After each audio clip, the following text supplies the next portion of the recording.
Boa noite, meus irmãos. Que a paz de Jesus esteja em nossos corações. Estamos aqui mais uma vez, para estudarmos o Evangelho de Jesus. E vamos iniciar com a canção do nosso mentor, É uma homenagem, que a gente presta ao nosso querido Padre Germano, que nos consola, nos auxilia nos nossos momentos de dificuldade. Então, para ele, a nossa canção. Boa noite.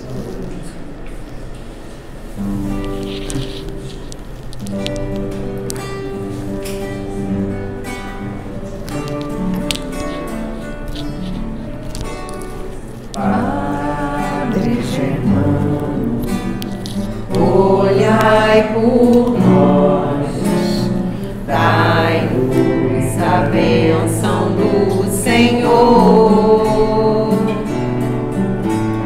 Padre Germano, olhai por nós, mostre-nos o caminho do amor. Espírito simples, mas superior, sempre pronto pra nos amparar. Espírito vivo e fundamental, Padre, seu amor é imortal.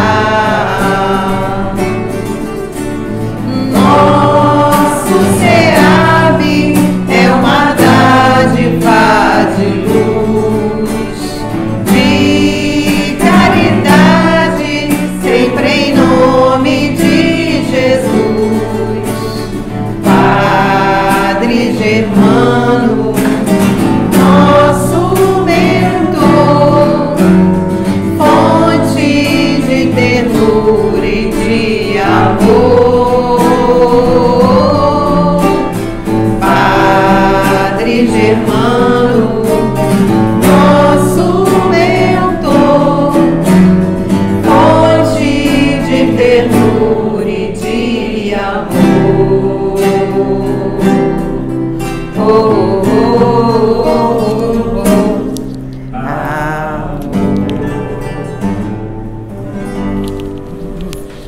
Obrigada, Ricardo, Cláudio. Vamos fazer agora a nossa página de abertura, foi aberta ao acaso. É do livro Caminho, Verdade e Vida. A mensagem é de Emmanuel, recebida pelo nosso irmãozinho Chico. E tem como título, é o capítulo 31, Coisas Mínimas.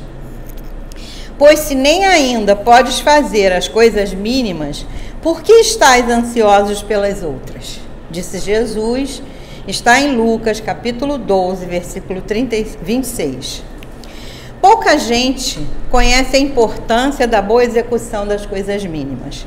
Há homens que, com falsa superioridade, zombam das tarefas humildes, como se não fossem imprescindíveis ao êxito dos trabalhos de maior envergadura. Um sábio não pode esquecer-se de que um dia necessitou aprender com as letras simples do alfabeto. Além disso, nenhuma obra é perfeita se as particularidades não foram devidamente consideradas e compreendidas. De modo geral, o homem está sempre fascinado pelas situações de grande evidência, pelos destinos dramáticos e empolgantes. Destacar-se, entretanto, exige muitos cuidados.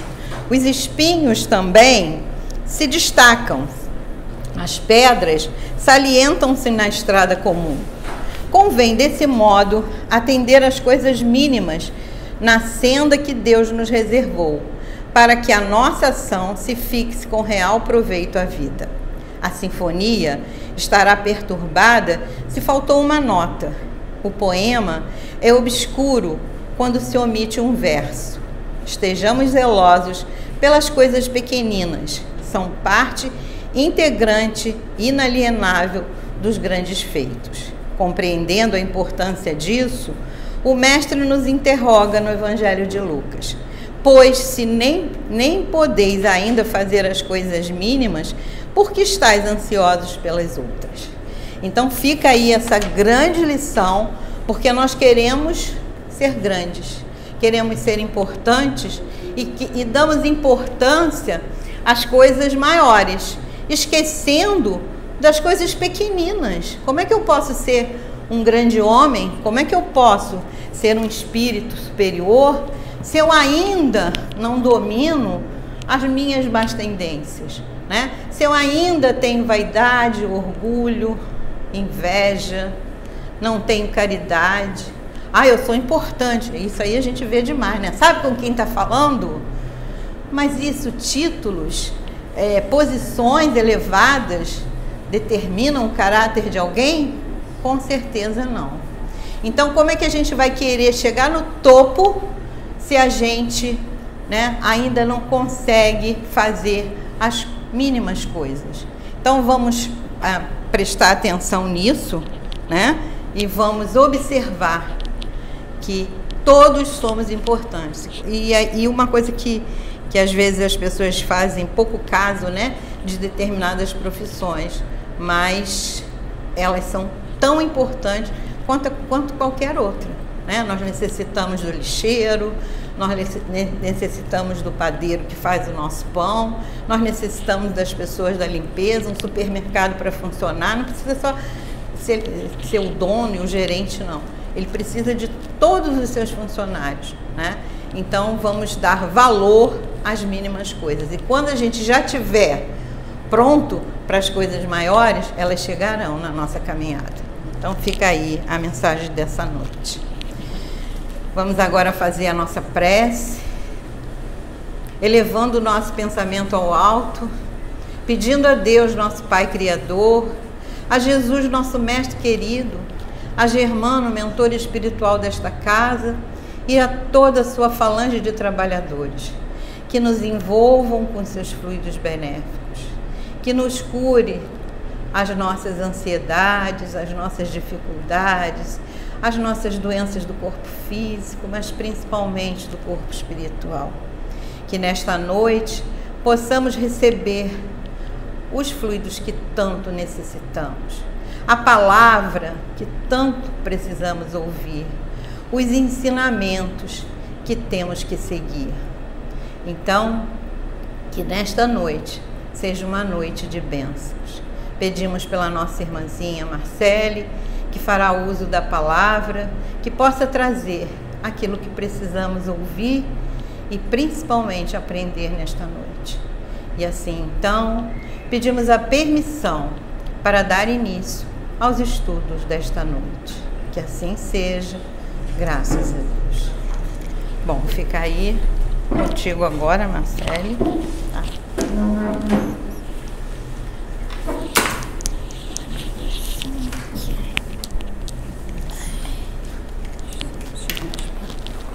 Boa noite, meus irmãos. Que a paz de Jesus esteja em nossos corações. Eu trago para vocês essa noite o tema encarnação. Chega mais para cá um pouquinho, né? Tá aparecendo? Estou aparecendo?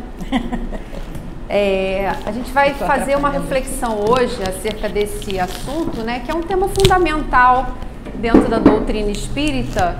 No entanto, ela não é um tema que foi descoberto pela doutrina espírita. A questão das vidas sucessivas, a teoria da reencarnação, que também vocês podem conhecer e já era conhecida pelos povos antigos com outro nome, chamado palingenzenia, né? Com outro nome, né? Um nome difícil, mas é a mesma coisa. E ela não é exclusiva da doutrina espírita. Eu trouxe aqui a frase: nascer, viver, morrer, renascer ainda e progredir sempre. Tal é a lei. Isso aqui foi falado pelo Espírito de Verdade, né? Allan Kardec. Então, ela é a base da nossa doutrina. Mas a gente tem que lembrar o trabalho do nosso querido e mestre francês, né? Que depois recebeu esse pseudônimo de Allan Kardec, né? Que foi Léon Denisard Rivel. que ele, na verdade, ele trouxe a doutrina, ele codificou a nossa doutrina, porque na verdade ele era um cientista, né? E aí a gente lembra o trabalho dele no início de trazer a doutrina espírita, o espiritismo como ciência, né? Depois como uma filosofia e por último que a gente transformou a doutrina espírita em religião. Mas como que ele começou? Com a investigação, né? Com todo mundo que viu o filme lembra dessa questão, né? Dele procurando entender por que uma mesa falava, né? O que dava voz a uma mesa. E assim foi, as descobertas foram aparecendo. Então, gente, a reencarnação, ela está presente na história da humanidade, né? Desde os povos antigos, já se acreditava na reencarnação. E aí a gente vai trazer reflexão da onde a gente encontra as fontes, né? Da onde a gente traz alguns pressupostos que já se falava da reencarnação. Então eu vou começar lembrando uma célebre passagem do nosso Evangelho, porque Allan Kardec ele fala o seguinte: se vocês querem buscar o tema reencarnação, tanto no Antigo quanto no Novo Testamento, a gente tem inúmeras passagens, né, que foi escrita, né, pelos apóstolos, pelos evangelistas, mas 3 delas são bem contundentes com relação ao assunto, né? Não deixa assim praticamente nenhuma dúvida acerca do assunto que já era conhecido pelos judeus. Então essa aqui na verdade é um videozinho e eu queria falar uma coisa com vocês. Não sei se vocês conhecem, lançou isso um pouco antes da pandemia, na época da pandemia. Existe uma série chamada The Chosen. Vocês conhecem? Quem conhece, levanta o dedo. Só um? Ah, então eu vou divulgar. O The Chosen, gente, do inglês, né, o escolhido, foi uma produção muito interessante. Foi feito, ele é um documentário da vida de Jesus. Só que eu convido vocês a assistirem. Por quê? Eu lembro sempre da minha infância, assim, daqueles filmes de Jesus e tal. Mas, assim, são filmes antigos. Mas o The Chosen foi uma produção feita por um diretor de Hollywood. Um rapaz super novo. E foi interessante como ele criou esse documentário. Ele não tinha dinheiro, na verdade ele fez um filme para uma igreja e tal, não deu certo, aquelas coisas que vão acontecendo na vida da pessoa, e aí ele estava assim desacreditado, enfim, resumindo a história, ele fez uma produção dos primeiros capítulos da vida de Jesus e colocou, pra gente ver como é que essa coisa da internet hoje em dia, né, ela é interessante. Ele botou na internet para fazer um financiamento coletivo. Não sei se vocês conhecem esse estilo de coisa que é chamado de crowdfunding, né, do inglês. Você lança uma coisa na internet, isso pode ser feito para diversas coisas, então as pessoas vão dando dinheiro para aquilo acontecer. E aí ele botou, as pessoas assistiram os primeiros capítulos, gostaram, e aí foram botando dinheiro, e assim ele foi produzindo a primeira temporada. Gente, ele é fenômeno de financiamento coletivo, foi o que rendeu mais, nada rendeu tanto quanto o financiamento que ele teve no The Chosen. Só que o The Chosen, gente, realmente, olha, eu assisto aquilo, eu choro, eu me arrepio, porque ele escolheu atores, a produção é muito bonita, ele mostra um Jesus humano, né? Ele mostra aquelas relações humanas do dia a dia, como Jesus enfrentou as dificuldades com os apóstolos, a própria característica dos apóstolos, que eram pessoas difíceis, que são como nós, né? Cada um deles mostra uma característica nossa, uma dificuldade que a gente tem, assim, mas é muito. Eu convido você, então vocês podem entrar pela internet, né? Não paga, isso aqui é interessante, porque ele conseguiu lançar o aplicativo, você pode baixar o aplicativo no celular e no computador, você assiste todas as temporadas. Está na 3ª temporada, que é o final, que na verdade vem falando aquilo que na semana passada Yasmin falou, que é o final, quando Jesus vai para o seu processo, né, de crucificação. Então, essa passagem aqui que eu trouxe para vocês desse vídeo é a conversa de Jesus com Nicodemos, né? Porque Nicodemos era aquele fariseu, né? Muito arraigado às questões do judaísmo, mas Nicodemos ele se encanta com Jesus, né? Com a figura de Jesus. E aí ele tem que sair ele tem que ir às escondidas conversar com Jesus, porque ele queria entender, né? E eu vou mostrar aqui para vocês essa passagem. Eu espero que o vídeo vocês consigam ouvir aí. As casas a leste. Muitos pregadores errantes conseguiram atrair multidões com a retórica e o tom enérgico. Eu mesmo já ouvi alguns ao longo dos anos. Então conhece o tipo. Mas eu nunca ouvi nenhum deles dizer a um paralítico que se levantasse e andasse. Muito menos que isso acontecesse.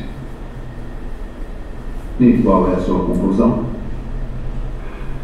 Eu acredito que você não está agindo sozinho. Ninguém pode fazer estes sinais que você faz sem que Deus esteja com ele. Só alguém que veio de Deus. E como essa crença está sendo aceita na sinagoga? É por isso que estamos aqui a essa hora. O que mais? O que veio nos mostrar? Um reino. É com isso que nossos governantes estão preocupados. Não desse tipo. Então o quê? Um tipo de reino que uma pessoa não pode ver, a menos que nasça de novo. Nasça de novo. Isso. Quer dizer uma nova criatura? A conversão dos gentios para o judaísmo? Não é disso que eu estou falando. Então o que é nascer de novo? Espero que não queira dizer retornar ao ventre, porque seria um problema para mim. A minha mãe, que descansa em paz, está morta. Na verdade, eu te digo que aquele que não nascer da água e do Espírito não pode entrar no reino de Deus. Aquele que nasce da carne é carne, mas aquele que nasce do Espírito é Espírito. Essa é a sua parte, é isso que deve nascer de novo para uma nova vida. Como pode ser isso? O senhor é professor em Israel e não entende essas coisas? Estou tentando, mestre. Eu sei. Ouviu isso? O quê? Escute. O que o senhor escuta? O vento. Como sabe que é o vento? Porque eu posso sentir, eu ouço o seu som. O senhor sabe de onde ele vem? Não. Sabe para onde ele vai? Não. É isso que eu chamo de nascer de novo do Espírito. O Espírito pode trabalhar de formas que são um mistério para o senhor. E embora não possa ver o Espírito, o senhor pode reconhecer o efeito dele. A minha mente não para de pensar em como essas palavras causariam agitação entre os doutores da lei. Sim. E sinceramente eu não espero o contrário. Eu falo do que eu sei e do que eu vi. E isso não foi recebido pelos líderes religiosos. É difícil de receber. Então eu falei a vocês sobre coisas terrenas. E vocês não acreditaram. Como vou falar de coisas celestiais? Eu acredito nas suas palavras. Eu só temo que você não tenha chance de falar muito mais antes de ser silenciado. Eu vim para fazer mais do que falar, Sr. Nicodemos. Mais milagres? Sim. Mas ainda mais do que isso.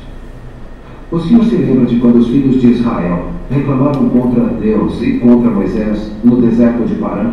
Sim. Eles queriam voltar para o Egito e amaldiçoar o maná que Deus lhes enviou. E depois? Eles foram mordidos por serpentes e eles estavam morrendo. Mas Deus criou uma forma deles serem curados. Moisés levantou uma serpente de bronze no deserto. E as pessoas só precisavam olhar para ela. Assim o Filho do Homem será levantado, para que quem nele crê tem a vida eterna. O nosso povo não está morrendo de picadas de serpentes. Está morrendo com os impostos e a Eu opressão. lamento desapontar o senhor. Mas eu não vim para libertar o povo de Roma. Então do quê? Do pecado. Da morte espiritual. Deus ama tanto este mundo que deu seu único filho para que todo aquele que nele crê não pereça, mas tenha a vida eterna. Então isso não tem nada a ver com Roma? Isso é tudo sobre pecado? Deus não enviou o próprio Filho ao mundo para condenar o Senhor Nicodemos. Ele o enviou para salvá-lo, através dele. É tão simples quanto a serpente de Moisés no poste. Quem acredita nele não será condenado. Mas quem não acredita já está condenado. Você já ouviu alguma coisa assim antes? Quando eu conheci Lilith, Maria, naquele dia, eu disse à minha esposa, Bom, é porque senão a gente vai passar muito da hora, né? Mas vocês viram como é que é diferente? Né? É assim, é tocante e essa passagem ela é muito figurativa da questão da reencarnação, do nascer de novo, né? Então, a gente confirma, ele fala, né, do reino de Deus, da necessidade da reencarnação a fim de que o homem possa atingir o reino de Deus. E esse reino de Deus, ele não é um lugar, um local. Na verdade, o reino de Deus é o que está dentro de nós. É a nossa compreensão dessa questão da imortalidade, né? Que a gente fala da reencarnação das vidas sucessivas. Na verdade, a vida é uma só. A vida é do espírito, né? Agora, as experiências corpóreas é que são inúmeras que a gente vai ter, mas a vida é uma só, a vida espiritual, que a gente tem ora na carne, ora fora dela, né? Então, o nascer do corpo e do espírito como sendo uma lei natural, né? A gente tem que entender isso. E a gente não tem, na verdade, ou a gente crê ou a gente não crê, né? E o entendimento, né, o que ele fala ali, porque você vê a dificuldade de Nicodemos como um doutor da lei entender aquilo. Ele falou, se você é doutor e não entende, que dirá as outras pessoas. Então, o entendimento das questões religiosas, ela parte de uma sensibilidade interna. Então, às vezes, muitas pessoas, elas estão na religião, mas elas não estão abertas à compreensão, né, à tomada de consciência. E por isso que ele pergunta, você está escutando o quê? É o vento, porque eu sinto, porque eu ouço. É uma questão, né, de sensibilidade à percepção dessas coisas. Então, a outra passagem é aquela passagem quando, após a transfiguração, né, os discípulos interrogam Jesus. Por que dizem os escribas ser preciso que antes volte Elias? Aí Jesus responde, é verdade que Elias já há de vir e restabelecer todas as coisas. Mas eu vos declaro que Elias já veio e eles não o conheceram e o trataram como lhes aprouve. Então, seus discípulos compreenderam que fora de João Batista que ele falara. Gente, aqui então mais claramente ainda, tá lá em Mateus e Marcos, né? E a outra passagem tá em João, quando ao passar viu Jesus um homem que era cego de nascença e seus discípulos lhe fizeram essa pergunta, mestre, foi pecado deste homem, olha só, foi pecado deste homem ou dos que o puseram no mundo, que deu causa que ele nascesse cego? Jesus lhes respondeu, não é por pecado dele, nem dos que puseram no mundo, mas para que nele se patenteiem as obras de Deus, o poder de Deus. Mais evidente ainda, né? Que eles já conheciam, entendiam essa questão do renascer, né? Só que eles viam essas coisas, às vezes, como castigo, às vezes é castigo dos pais, né? Que o filho pagava, né? Então, não há dúvidas de que também eles entendiam, não com o nome da reencarnação, mas com o nome da ressurreição, né? Eles usavam esse termo da ressurreição, o princípio da reencarnação, que era uma das crenças dos judeus, ponto que Jesus e os profetas confirmaram de modo e forma, de onde se segue que negar a reencarnação é negar as palavras do Cristo. existem algumas evidências de que no cristianismo primitivo, depois da morte de Jesus, nas primeiras igrejas, a ideia da reencarnação ainda era propagada. Mas depois, 500 e poucos depois de Jesus, houve um concílio com o primeiro Papa, que essa ideia da reencarnação foi cortada, né? Então aí passou desse período para depois, a ideia da reencarnação foi banida do cristianismo, né? da igreja, da religião católica, do catolicismo e algumas outras doutrinas cristãs que não a concebem, né? Embora a gente tenha essas evidências, mas eles fazem algumas interpretações diferenciadas dessas passagens. Mas enfim, vamos às evidências históricas. Como eu falei, a reencarnação não é exclusiva da doutrina espírita. Então a gente tem principalmente nos povos orientais, essa questão da reencarnação é muito forte, né? Então a gente tem desde a Índia, principalmente os hindus, no Egito, na Pérsia, essa ideia da reencarnação já existia, tanto é que tem um papiro, olha só, um papiro de Anana de 1320 a.C. que falava isso, que o homem retorna à vida várias vezes, mas não se recorda das suas prévias existências, exceto algumas vezes em um sonho. No fim, todas essas vidas seriam reveladas. Então, os egípcios tinham essa concepção, né? Só que os egípcios também tinham a ideia da metapsicose, né? Que é a ideia de que você pode retroagir renascendo no corpo de um animal, né? E eles entendiam isso como um castigo. Isso dentro da doutrina espírita a gente sabe que não, isso não acontece, né? A reencarnação, ela é contínua, né? E é um caminho ascendente. Você parte, a cada encarnação você evolui um pouquinho. A gente pensa que é preciso haver uma grande mudança, mas entendam, gente, que a cada reencarnação a gente trabalha um ponto no nosso espírito, né? Uma coisa que você se comprometeu. Então, Pitágoras, os filósofos antigos também a entendiam, né, a reencarnação, os budistas, os druidas, que eram, né, a existência de Kardec foi como druida, daí o nome Allan Kardec, né? E o cristianismo primitivo, como eu falei, não fugiu a essa regra, depois é que a ideia da reencarnação foi banida. Bom, mas vamos como eu falei, a doutrina, ela é ciência, é filosofia, é religião. Vamos às evidências científicas, então. O que a gente tem hoje que chama atenção? Se você colocar o tema reencarnação no Google, vocês vão ver que é um dos temas mais acessados nas buscas de temas. A gente tem inúmeras produções de filmes, de livros, gente, com relação a esse assunto, que não é somente da doutrina espírita. Então é uma busca contínua para as questões que aparecem, né? A primeira delas é o entendimento das questões dos gênios precoces. Como é que nascem essas crianças que são chamadas hoje não se chama mais de gênios, né? Crianças com habilidades, altas habilidades, né? Não se fala mais gênio.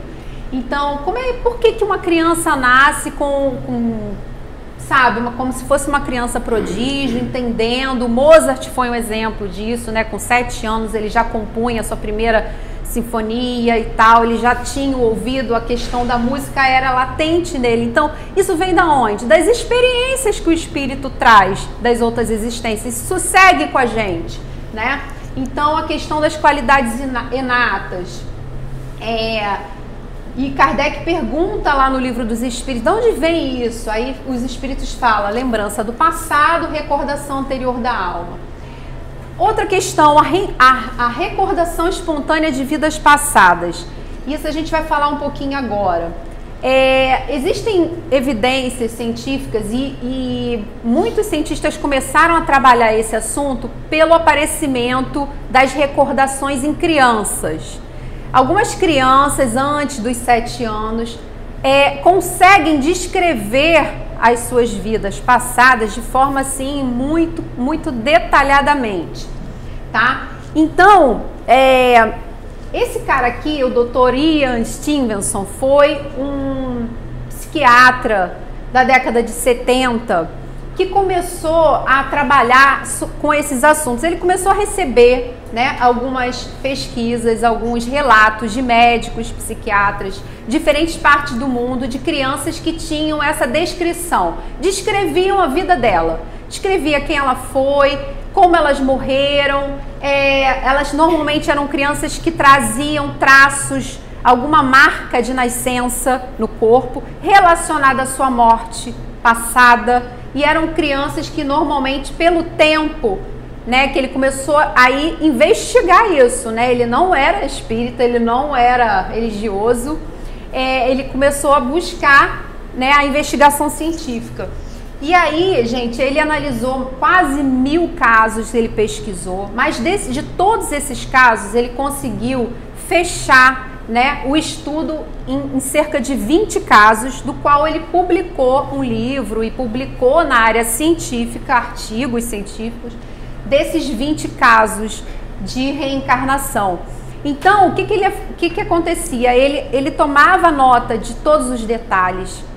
Ele ia na cidade onde a criança falou que tinha nascido. Ele conseguia resgatar a família, o pai e a mãe antiga ainda estavam vivos, porque eram crianças que reencarnavam rápido, tá? Eram reencarnações assim de pouco tempo, 6 meses e tal. Então ele conseguia, e tinha criança que relatava quem foi a pessoa que o matou. E teve um caso até que ele foi lá, o homem não tinha sido, ninguém sabia que tinha sido aquela pessoa, mas não tinha como comprovar por causa da questão que era só uma criança falando, não existiam evidências criminais que pudessem incriminar aquela pessoa. Mas enfim, ele conseguiu fechar isso, e aí ele publicou esses 20 casos sugestivos de reencarnação. Então, dentro da área científica, gente, a gente tem a reencarnação dessa forma comprovada como evidência. A gente tem aqui no Brasil um segundo Ian Stevenson, que foi o Dr. Hernani Guimarães Andrade. Dr. Hernani é engenheiro, parapsicólogo, fez o mesmo estudo com os casos que apareceram aqui no Brasil, tá? Então ele fez a mesma coisa, foi lá, entrevistou as crianças e relatou isso em estudos, tá? Então, se a gente for buscar, as evidências existem, as evidências científicas. Uma outra questão, porque depois dos 7 anos a gente entende até dentro da doutrina que normalmente essas crianças depois essa lembrança se apaga, né? Porque até os 7 anos que a criança está naquele processo de aprendizado, né? Aberto à educação, a receber uma nova educação para aquele espírito, né, que reencarna. E aí depois realmente isso se apaga. Mas tem uma terceira evidência, que são os casos de regressão de vidas passadas, né? Que é um tema até um pouco controverso fora, né, no meio científico e no meio da psicologia, da questão da utilização da terapia, da TVP, né, terapias de vidas passadas, porque a gente entende que o passado é bom deixar para trás, né? Não é bom lembrar de determinadas coisas, porque se a gente renasce com o esquecimento, é porque existe um motivo. Mas em alguns casos patológicos, pessoas que têm alguns traumas, né? É através desse processo que pode se buscar. Então, através da regressão, essa doutora aqui, a doutora Helena, ela até falou, não acredita em reencarnação, eu tenho a certeza que ela existe. Ela foi uma das pioneiras que trabalhou com a regressão e fizeram diversas evidências dessa terapia, dos casos que as pessoas relatavam. Bom, outras evidências, experiências de quase morte. Isso aí na literatura tem muita coisa, filme, se vocês buscarem aí na internet, pessoas que descrevem esse processo de quase morte. Ali eu coloquei uma figura de um centro cirúrgico, porque certa vez até ouvi na Rádio Rio de Janeiro. A pessoa, ela entrou, ela teve um ataque cardíaco, alguma coisa assim, de coração, que ela chegou numa emergência, quase morta, quer dizer, inconsciente. Ela entrou num CTI, ela foi operada. Então, assim, depois que ela não morreu, né? Mas depois que ela acordou, ela descreveu todo o processo. Ela falou o que os médicos falaram durante a sua operação. Ela descreveu detalhes, assim, que os médicos ficaram abismados, né? E teve não sei se vocês lembram, uma palestrante aqui que veio, que é enfermeira, lembra? Sim. Que ela falou um caso semelhante, que ela trabalhava com uma criança, né? E no hospital, e que a criança falou, uma coisa assim. Então, como é que tem essa lembrança, gente, se o corpo está apagado? Essa lembrança vem da onde? Essa consciência vem da onde? É do espírito, né? Então, a nossa inteligência, a nossa consciência, a nossa lembrança, ela está alojada onde? No corpo perispiritual e não no corpo físico. Bom, e a gente tem os relatos mediúnicos, né? A gente tem as histórias de Chico, de Divaldo, em toda a literatura espírita. Mas eu queria trazer a lembrança da dona Ivone Pereira do Amaral. A dona Ivone Pereira do Amaral é uma médium, né? Assim, eu adoro os livros da dona Ivone. E o caso dela na infância é um caso bem interessante, porque a dona Ivone, desde criança, ela tinha um problema. Ela, com 6 meses de idade, ela quase foi enterrada viva, porque ela tinha o fenômeno da catalepsia, que é aquele quadro em que a pessoa fica praticamente como se estivesse morta.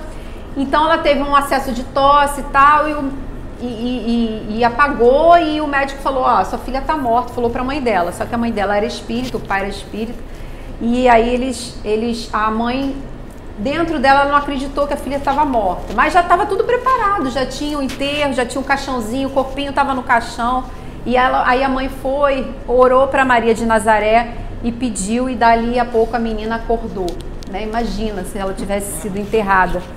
E aí a dona Ivone, desde o início, pequena, ela não aceitava os pais. Ela dizia que eles não eram os pais dela. Ela via o espírito do pai, né? O espírito do pai aparecia para ela desde pequena. E ela falava, aquele é meu pai, você não é meu pai, né? Então tinha um problema, ela foi criada até os 10 anos com a avó por essa questão de não compreensão da atual existência com a lembrança da vida passada. E a dona Ivone, depois, né, aparece o espírito Charles, que é o espírito que vai trabalhar com ela nos processos de mediunidade, né? Porque a dona Ivone, lembrando, a dona Ivone, ela tem um livro dela que é ótimo, é Recordações da Mediunidade. Ela fala de tudo isso da vida passada dela, ela descreve que ela por isso que ela escreveu o livro do Memórias de um Suicida, porque ela foi uma suicida, né? Ela se suicidou com 20 anos, se jogou no Rio Tejo em função de um amor, de uma incompreensão, e daí ela precisou trabalhar, né? Voltar através da mediunidade, trabalhando essas questões. E aí tem o clássico livro Memórias do Suicida, que é maravilhoso, né? Então a dona Ivone é um exemplo dessa questão, quando às vezes a criança, né, o espírito, ele não aceita a nova existência, ele tem aquela incompreensão daquilo que está planejado para ele. Bom, gente, então sempre lembrando, né, por que reencarnamos? A reencarnação, se eu perguntar para vocês, todo mundo fala que por que a gente reencarna? Para evoluir, né? Assim, essa resposta clássica. A questão é evoluir, sim. Mas a gente tem que entender que a finalidade é a evolução, né, espiritual, essa compreensão, né, nossa, de quem nós somos, de onde viemos, para onde iremos, o que a gente está fazendo aqui, né? Mas entender que a reencarnação é um meio, né, um instrumento, é uma forma para atingir esse fim, que é a evolução espiritual, do qual todos nós estamos fadados a acontecer, né? É uma lei natural que você não tem como, não tem, não aceito, não aceito, não tem jeito, né? Você é levado a que isso aconteça. Sempre lembrando que é o princípio da misericórdia e da justiça em que se baseia a reencarnação. Por que misericórdia? Deus é misericordioso porque permite, esqueça aquela questão, e eu sempre bato nessa tecla. Reencarnar não é castigo. A gente não está aqui sendo castigado, né? Porque a gente tem que tirar, desmistificar essa ideia que às vezes no meio espírita as pessoas têm de repetir isso. Ah, você tá desse jeito que você está pagando, você está, né, pagando um débito do passado. Não é pagando um débito do passado. Você compreende os seus erros e você é convidado a uma nova experiência de fazer diferente. E eu falo isso, eu sempre falo isso, não é porque você matou uma pessoa que na próxima você volta e é assassinado. Você pode retornar numa próxima encarnação como um médico, né? Como um enfermeiro, salvando vidas. E aí você está resgatando aquele erro do passado, tá? Então não é pela dor. Deus é misericordioso nesse ponto. Ele permite você se corrigir, evoluir e ter merecimento. Evolução é merecimento, né? Não dá pra, não existe aquela coisa não, você está perdoado dos seus erros, não precisa fazer nada. Não tem como ser assim. Seria injustiça. E a justiça está a fornecer tantas oportunidades quantas forem necessárias, né? O tempo de Deus é um tempo que a gente não tem como precisar. Quantas encarnações a gente vai ter? Não sei. Os espíritos não sabem precisar isso. E para que, gente? Para que reencarnamos? A natureza não dá saltos. Processo sempre de forma contínua. A gente tem que entender que a gente não volta para trás. Ah, mas fulano faz um negócio tão horrendo desse, a pessoa não voltou para trás. Mesmo ela praticando aquele ato horroroso, se você olhar para trás, o passado dela é muito pior, tá? Infelizmente é assim, mas a gente vai caminhando, né, devagarzinho. Uns vão em passo de tartaruga, outros vão no galope, né? Vão mais rápido. E essa é a grandeza, né, da criação, porque criou todos nós do mesmo jeito e cada um segue o seu caminho, no seu tempo, na sua condição, né? Então, a cada encarnação a gente trabalha uma nova qualidade moral, foi o que foi falado aqui no início. É uma coisinha pequena. Você pode achar assim, ah, não, eu quero fazer coisas grandes. Não se comprometa com coisas grandes. Comprometa-se com pouco. Não, eu quero nessa encarnação trabalhar a questão do meu egoísmo. Então vamos trabalhar só o egoísmo, né? Vamos trabalhar isso aí. Porque aí, isso aqui sendo cumprido, você na próxima trabalha uma outra imperfeição. Entender que em uma posição que você ainda não tem ocupado. Então o espírito ora reencarna mulher, ora reencarna homem, não tem sexo, né? Então você vai trabalhar, porque quando você vem num corpo feminino, você trabalha todas aquelas potências femininas, né? E num corpo masculino, outras potências. Então a gente tem que ser um ser completo. Então não dá para ter só uma experiência de um jeito, só de outra, né? A gente tem que ter todos esses potenciais. Você reencarna pobre, reencarna rico, você tem que lidar com todas essas situações, né? Todas as posições sociais, econômicas, construindo e reconstruindo relações, né? A gente faz inimigos, a gente tem problemas de relacionamento, né, durante a nossa existência. E aí a gente reencarna normalmente com esses pares, aquelas pessoas com as quais a gente prejudicou, a gente talvez não tenha cumprido uma boa relação, a gente retorna às vezes numa parentela para a gente estar juntinho, né? Por isso que a família é aquele cadinho, né? Que vai se burilando ali, né? Que vai se entendendo, porque é através da lei do amor que a gente vai evoluir. E colocando em prática aquilo que aprendeu. Lembra que a gente tem a expiação, que é o processo em que você precisa se corrigir, e a provação, que é aquele que você já entendeu um ponto. Então vamos fazer uma prova, vamos ver se você está sabendo mesmo essa potência, e aí você é testado, né? Então a pluralidade das existências é uma questão de justiça, né? em grande parte dos erros humanos, a gente entende que os homens são mais ignorantes do que maus, tá? A gente erra muito mais por ignorância do que por maldade, tá? E aí a gente precisa aprender numa nova existência e são dadas as oportunidades para isso, né? E a pluralidade das existências explica também a diferença das aptidões, né? Por que um consegue mais do que outros, das ideias inatas, dos instintos precoces, bons ou maus. A gente vê isso às vezes nas crianças, né? Tem uma criança que já tem um instinto mais da dificuldade, do mal ali, outro não, é mais inocente. E isso é a grandeza dos espíritos, né? Representam para as criaturas imperfeitas valiosas oportunidades de resgate e progresso espiritual. E a necessidade, por que nós necessitamos mesmo da reencarnação? Os espíritos falam pra gente que a obrigação que tem o espírito encarnado de prover, então as experiências, porque assim, os espíritos falam o seguinte: a gente pode evoluir fora da matéria? Podemos. Quando a gente desencarna, a gente vai para a erraticidade, que é aquele plano entre, né, uma existência e outra. Lá a gente estuda, né, a gente vai aprender muita coisa, mas é na matéria que a gente vai aprender mais, é aqui que a gente vai evoluir, não adianta, não vai ter jeito, a gente não vai fugir a isso, né? E aqui consegue ser mais rápido.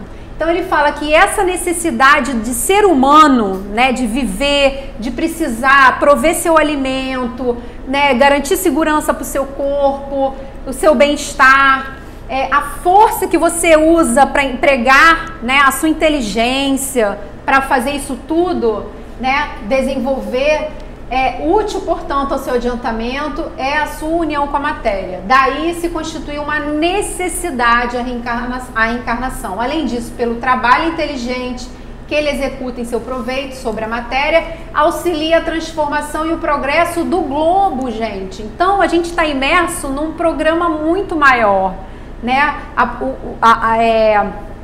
O progresso de individual, ele transforma o coletivo, tá? É assim que, progredindo, colabora na obra do Criador, da qual se torna fator inconsciente.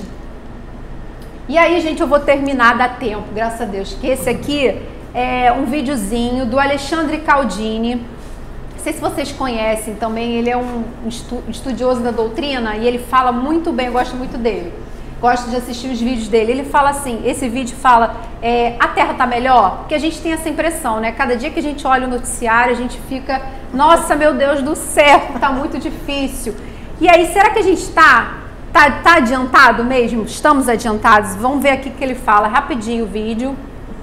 Eu acho que vai ser interessante para a gente terminar aqui a nossa apresentação. Você consegue compreender como é que está esse caos total? Tem até um caos. Sabe, o noticiário, o jornal, a revista, a TV, é só desgraceira crença. Né? Fala, nossa, isso aqui é o fim do mundo mesmo.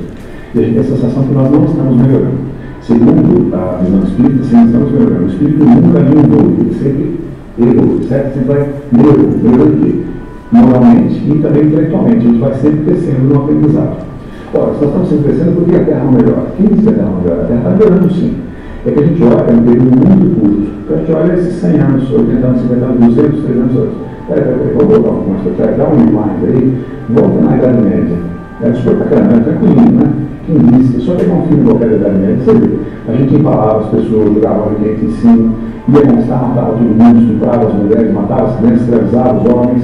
Isso era uma vida tranquila e boa, de jeito nenhum. A lei ali era qualquer coisa. Melhorou para cá? Claro que melhorou. Falta melhorar muito, muito ainda, mas você já não pode mais estuprar. Você já não pode mais matar qualquer pessoa do que é jeito. Você já não é mais canibal, você não pode mais carne humana, você não pode carne dos bichos, mas a gente já melhorou. A melhora, a gente não percebe essa melhora, mas ela está, se você olhar mais ao longo prazo, muito claramente. Mas tudo isso está bacana, porque nós não somos bacanas, nós somos espíritos ainda muito atrasados, nós todos estamos aqui. A Terra está muito mais para a escola, para a prisão, para o hospício e hospital, do que para o paraíso, para o coroa de férias. Né? Nós não estamos aqui na direção, aqui para aprender muita coisa. E só nós que estamos com esse problema todo, não é o outro. A tendência é falar assim, eu sou muito bom, mas na verdade, olha, minha cunhada, minha mulher, todo mundo tem um bocado chato na vida, não é? É ele o problema? Será que é ele o problema? Talvez seja, mas também é o seu problema. A gente sempre joga o problema no outro. Vamos cuidar do próprio quintal, vamos olhar para a gente, o que a gente está fazendo, o que eu posso fazer naquela situação. Talvez seja entrar chato mesmo, então como é que eu ajo com ele? Como é que eu sou a melhor pessoa possível para com ele? Possível. Vou tentar encaminhar. Aí eu estava vendo melhor. Mais uma vez, você deve conhecer pessoas indispensáveis, pensar, seus amigos, seus conhecidos, pessoas da sua família. Tem gente mais esforçada, gente mais dedicada, gente mais afim de fazer coisas do que outros. Tem gente que fica reclamando da vida, tá tudo ruim, tá tudo ruim, eu falo, pô, tá tudo ruim, tá. Mas eu vou dar a volta por cima, vou dar uma virada aqui, vou fazer isso aqui, andar. Né? Esse comportamento que faz diferença. Quem está afim e quem está com preguiça. Né? Tem preguiça? Zero problema, fica com preguiça aí. Só você vai ficar patinando naquele mesmo estágio, tem sempre evolução, mas a sua rapidez da evolução será menor. A quem interessa evoluir mais rapidamente? A mim mesmo, o interesse é meu. Quanto mais rápido eu me livrar das coisas que me fazem mal, mais rápido eu chegarei à tranquilidade. Tão simples quanto isso. Né? Se, por exemplo, eu sou uma pessoa muito angustiada, eu quero ter 2 jatos, 3 helicópteros e 5 jatinhos. Isso é uma angústia tremenda. Se eu falar isso nada importa, não é uma angústia mais. Tem uma frase que eu gosto muito, é o seguinte: mais rico é aquele que tem menos necessidade. Veja curioso, não é quem tem mais dinheiro, quem precisa menos. Né? Então, menos apego a tudo. Ao meu filho, minha mulher, minha casa, meu trabalho. Se eu estou muito preocupado com a empresa, a empresa vai ser uma coisa catastrófica. Claro que é complicado para a empresa. Mas se eu dou um valor real a isso, não um valor muito superior, o dilema é menor. Se eu compreendo a morte de uma forma mais natural, se eu sei que todos vão morrer, e alguém não sabe que todos vão morrer, se eu sei que meu filho pode morrer antes de mim, o que não é lógico do ponto de vista da geração e da idade, mas se eu sei que isso pode acontecer, quando isso acontecer e pode acontecer, eu estarei mais preparado. Veja uma mãe, 2 mães, perdendo os filhos morreram adolescentes. Uma se acalma, meu Deus não existe, Deus não olha, mas justiça, como foram tirados de mim, tão novo, tão bom, né? É compreensível, mas é um jeito de encarar. A outra fala assim, puxa vida, nossa, que saudade, eu não queria que tivesse morrido agora, eu adorava meu filho, mas, bom, se morreu agora, deve ter sido a hora certa de morrer. Não foi tão bacana que eu vi com ele, meu filho é tão bacana também, eu começo a lembrar as coisas boas que teve daquela vivência daquela pessoa. Muito trauma para as duas, eu não encaro assim, eu encaro assado. A forma de encarar as coisas nos dá uma tranquilidade muito maior. Isso é evolução espiritual. Esta mãe está mais evoluída, esta mãe está muito mais apegada, vê de uma forma muito mais obtusa, essa aqui vê de uma forma muito mais ampla. Compreende as coisas de uma forma melhor. Claro que ela tem uma vida muito mais sossegada. Não que Deus tem gente de uma vida mais tranquila dela. O trauma espiritual, a acreditação é diferente. Nesse sentido, o espiritismo, qualquer filosofia, ele não tira os problemas da sua vida. Se os problemas acabaram, não tem aqui. Não adianta pagar o dízimo, ganhar uma grana, vou ajudar as pessoas levando sopa na praça de madrugada. Bacana, não resolve nada. É óbvio, faça mesmo, isso é bom que você faça. Mas o que melhora é o autodesenvolvimento, compreender as coisas melhor. O Paulo conhece a ti mesmo de novo. Com o tempo, tudo vai ficar mais suave, mais tranquilo, a gente compreendeu as coisas.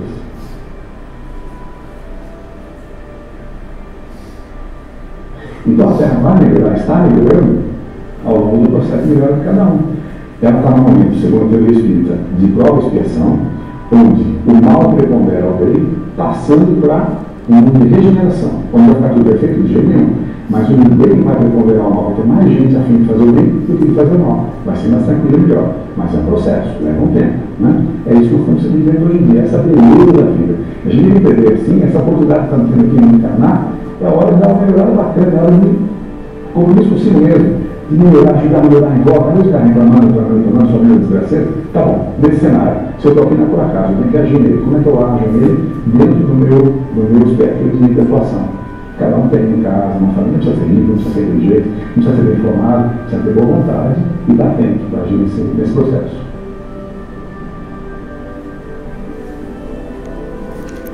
Bom, meus irmãos, então vamos estar atentos, né, e preparados aí para esse processo. Espero que vocês tenham gostado.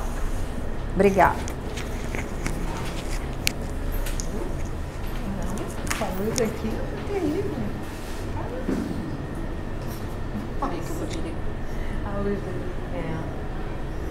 Bom, boa noite, meus irmãos que estão assistindo no vídeo, né?